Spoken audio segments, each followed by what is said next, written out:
G'day guys, Josh here. Hope you guys are having a great day so far. Welcome to probably another part of the Lost Ark New Players Compendium.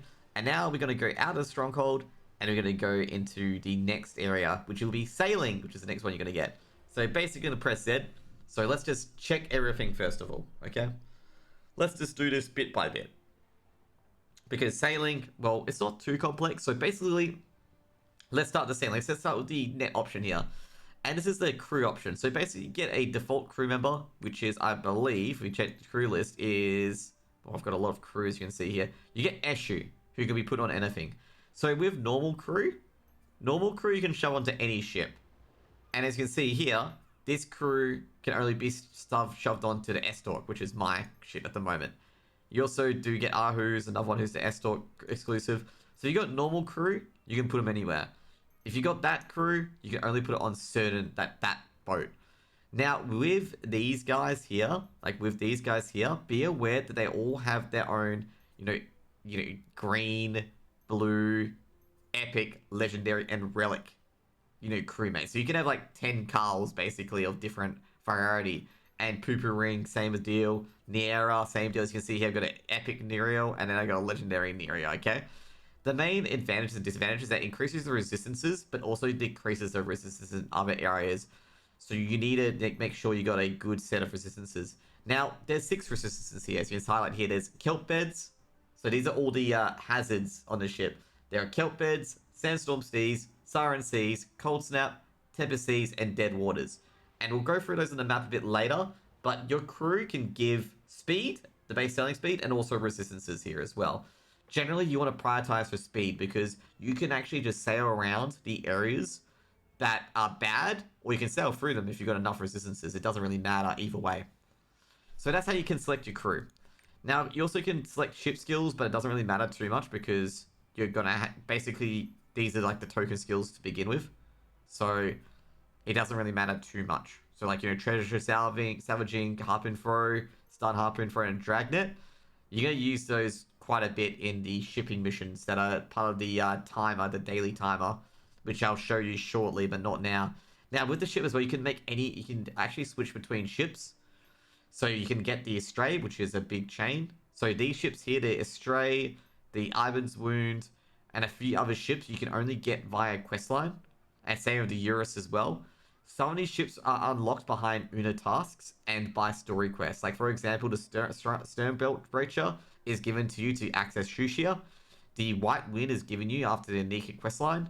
The Eurus is given to you from Pato's Una task to basically drop people off. The Brahms is given by, I believe, a quest related to Hypnos. And I think Tragon is a bit different. I think it's to do with Azure Winds. I'm not too sure.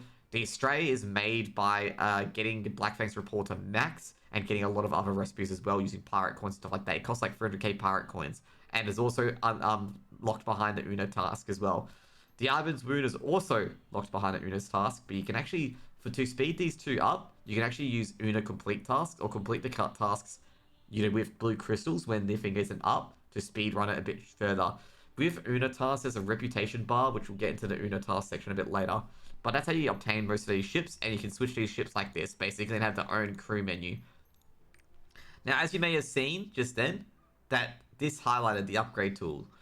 This means you can upgrade your ship to have more durability and more resistances. So the durability is here, and you can repair the durability when it's below 4860 by hitting repair ship, and it only costs silver to repair. Now, you can also change your crew down here. You can also change your sail down here, so you can change your sail to a different area. So you can change the sail to green, this, stuff like that, if you want to. I don't know, I think I'd keep mine freedom, actually. And also you can change your skin. So if you've got any ship skins, you can basically change it here as well.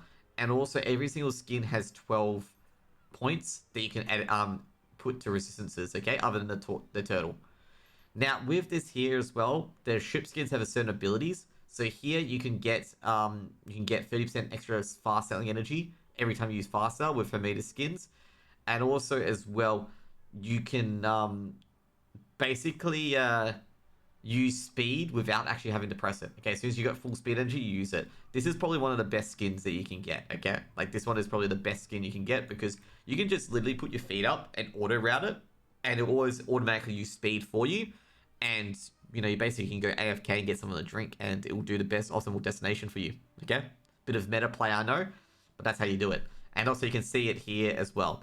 Now here's the resistances. Okay, you can actually dictate it by level 1, level 2, level 3, level 4, and stuff like that. So basically with Hazardous Waters, there can be level 1, level 2, level 3, and level 4. Some of these are quite important, okay? So basically, if you have a positive resistance, the build-up of a hazard happening happens less, and vice versa. Now, there are a lot of Hazardous Waters which get to level 4 in Tier 3, and level 3 in Tier 2. Just be aware, at the start, you're really only dealing with level 1. So don't worry too much about your ship just dying because you sailed over, 1 meter of hazardous materials, okay? Now, here's the ship, the ship grade, the speed that it goes at, and stuff like that, based on your crew members. As you upgrade the ship, you get more and more crew members. You unlock this at level 1, level 3, level 5, level 7, and then level 10. And I can tell you right now, when you get into a port, you can dock. Generally, it's just set sail. And also you can triport. So basically what you can do when you dock into an area, you can actually triport to anywhere. Exactly. You don't have to just dock off and start here. You can actually just triport. Let's just say you want to get to the militia command center. You can do that as well. Now, if you want to get on your ship immediately as well, you hit the ready to sail, part, and you go straight into your ship. Now, let's just go through here as well. Let's just set sail. So this is the ship menu as well. So basically what you can do with sailing is that you can auto route. So for example, if I want to go, let's just say I want to go to here, I can just alt click and it'll set an auto route like that. You can set up to, I think it's 4 of the auto route, and then it'll tell you that you can't do that anymore. So this is an example of Hazardous Waters. So basically you can tell the Hazardous Waters based on the color of the map. So this is a Siren's Hazardous Waters. So it tells you what level it is, and it tells you your ship's durability against it. This also tells you down here as well that this is a Thundering Water, and it tells you how bad it is for your ship, which it basically tells you, hey, your ship's going to get damaged quite a bit. Now the damage part of your ship is here. So once this reaches full, it basically, your ship gets damaged. Like for example here, the Hazardous Waters means you can't use any abilities and your ship takes negative 300 durability. There's also another debuff as well that takes 25 durability of every second you spend in there. So generally what you want to do is that if you can and you got low durability, you want to kind of avoid those areas if you can. But if it's better to speed through, then it's better to speed through, okay? But you can map your way around, like Hazardous Waters, for example, like for a Panuka. You can actually just go around here, go down here, and go into the dock. You don't have to actually sail through here. So just be aware of that as well. Now we're going to go through the other areas as well. This is the Sandy Waters, the Sandsteam Waters. You can see it's level 1, so your ship should be alright against it. And you can see up here in the north, obviously because it's cold, you get the Cold Snap Waters where it's weak and your water, you think I should be fine. There's also the Dead Waters down here around the Shadow Terrier area here. And I'd say that's pretty, unless we got another terrain, I think we've covered them all. So, oh, and actually there's the Kelp Beds as well. You can't really see the Kelp Beds. I think they're like a lighter blue. Generally they're Kelp Beds there. It's very hard to see. You only know it by the debuff if you're in them. Okay? That's pretty much it. Overall, you don't really know it at all. Because you can see here, you don't see a color change really for Kelp Beds. But they are quite hazardous. They're not so bad for your ship. But that's pretty much it. Now, obviously, with your first ship guard, you'll be coming out of Lutera. So with Lutera, they'll tell you to get these Flotsam in the water. And they'll make it seem very valuable. With Flotsam in the water, they can either increase the durability of your ship or give you extra fast sea energy. Generally, most skins will auto pick up, but generally when you get near them, you have to press G to pick it up. So if you see a floating barrel or anything like that, you may want to press G to pick it up. Even though the first tutorial says you can get a lot of pirate coins and stuff like that from it, generally the Flotsam's not really worth it, okay? Just basically glide past it. So basically what you would do is you would start from Wasteland Port, and you would go to Talk, which is your next area. But also there's other islands here as well that you can go to. And these all have their own little mini story in the island. And there's also Event Islands, which is the Baraka Paradise, so you can go to. And they also have like an island soul on it as well. Okay? A lot of island souls, which you can acquire by doing the quest line on that island. And also as well, there's also like co-op quests and stuff like that begin, which you can find here. So let's say, for example, you want to do Lullaby Island. This starts in 16 minutes at Lullaby Island. Now also there's the ship as well. So for example, this is a ship mission, the Gate of Harmony. If you got a Harmony key, for example, from doing the sailing missions, you can go into there. There's also other sailing missions as well, which can be around Arfratine, Anika, and areas like this, in which you use your ship. And this is where you use the abilities. Like for example, there's one where you have to dig for treasure. So you essentially use Q to drop the treasure down. It has this animation that brings up what you've got, which you can get any coins or pirate coins.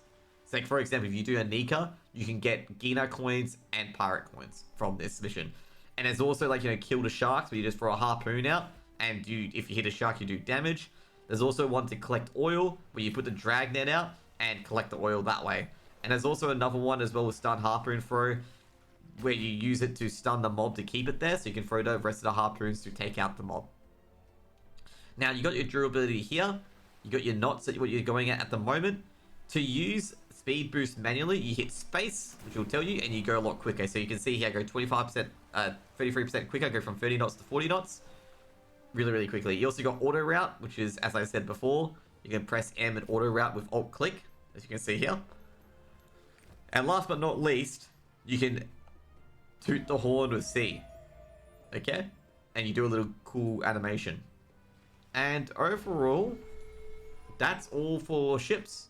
Okay? You can press Z in the middle of the ocean, and you can, check out your ship. And as you can see here, there's no more dock or tripods, just start sailing. Now we're going to go to the next area, which before we get done is called the Pirate Marina, okay? So we're going to go to Marina. Marinas are kind of important. It's like if you can't get to a dock, you can go to this marina here and basically hire it out to repair your ship for 15 seconds. Not 15 seconds, 15 minutes. Scared you there, didn't I? You have to be really quick in getting the repair out. But no, you can change your crewmates and anything like that in 15 minutes on this area. Now you may be thinking, you know how you sail here at the start of the game?